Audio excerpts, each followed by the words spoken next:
ह्याच वर्षाच्या सुरुवातीला काळाराम मंदिरमध्ये येऊन श्रीरामाचं दर्शन घेतलं आणि तिथपासूनची सुरुवात झाली आपल्या विजयाची. आता कोणी रोखू नाही शकत, आपल्याला कोणी आता अडवू शकत नाही, कारण महाराष्ट्र आपल्या सोबत आहे, महाराष्ट्राची जनता आपल्या सोबत आहे आणि महाराष्ट्राचा आशीर्वाद आपल्या सोबत आहे.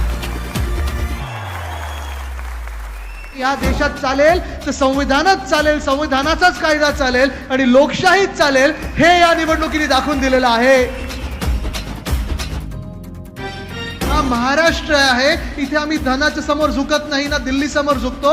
आम्ही इथे झुकतो ते आमच्या संतांसमोर झुकतो, आम्ही झुकतो ते आमच्या मावळ्यांसमोर झुकतो आणि आम्ही झुकतो ते छत्रपतींसमोर झुकतो. खरं तर माझ्या